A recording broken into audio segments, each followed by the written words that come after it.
Berbagai persiapan dilakukan Pemkab Ngawi dalam mengantisipasi bencana kekeringan pada musim kemarau tahun ini. Salah satu upaya yakni dengan melakukan mitigasi bencana kekeringan tersebut, termasuk melakukan mapping daerah-daerah yang memiliki potensi terdampak kekeringan seperti di tahun sebelumnya.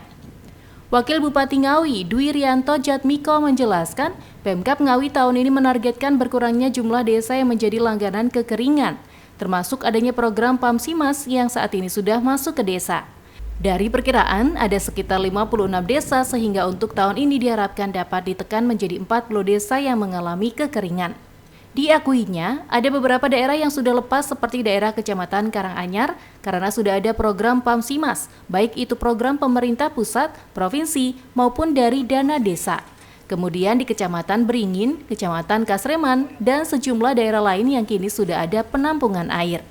Diakui WABP jika saat ini banyak sumur warga yang mulai berkurang debitnya, maka disarankan untuk membuat penampungan air yang nanti akan didistribusi air bersih oleh pihak BPBD. Untuk antisipasi musim kemarau panjang dan potensi bencana kekeringan, kita sudah mitigasi bencana tersebut, mapping daerah-daerah mana yang memiliki potensi itu berdasarkan tahun yang kemarin.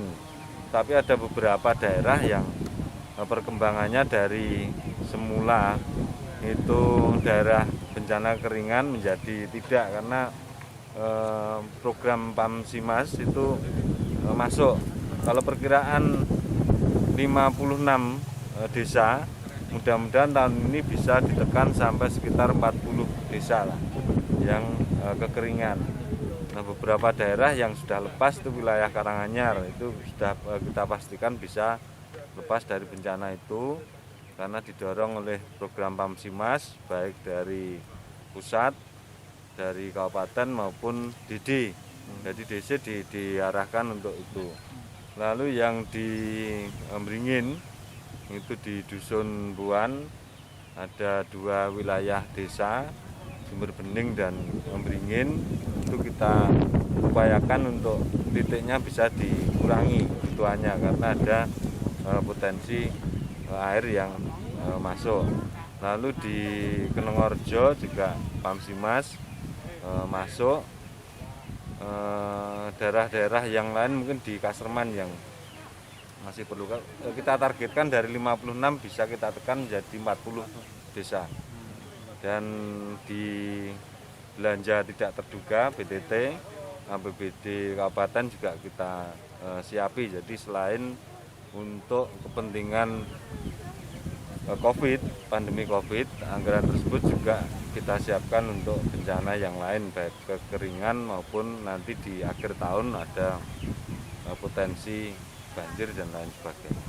Ini distribusi air oleh BPBD itu oleh BPBD ya, oleh BPBD sudah mulai kita siagakan untuk bencana kekeringan tersebut. Nanti bekerja sama dengan PDAM untuk dropping di titik-titik desa yang potensi kekeringan. Tapi di masing-masing desa tersebut sudah ada tempat untuk penampungan sehingga masyarakat bisa langsung menuju ke tempat penampungan tersebut. Di samping itu, melalui anggaran belanja tidak terduga atau BTT dari APBD Kabupaten Ngawi juga disiapkan. Selain untuk kepentingan penanganan COVID-19 juga diperuntukkan bagi bencana yang lain, baik itu kekeringan ataupun potensi bencana banjir. Pihaknya juga menghimbau agar ada petugas di BPBD yang selalu siaga terhadap kebutuhan warga untuk air bersih. Ito Wahyu, CTV Ngawi.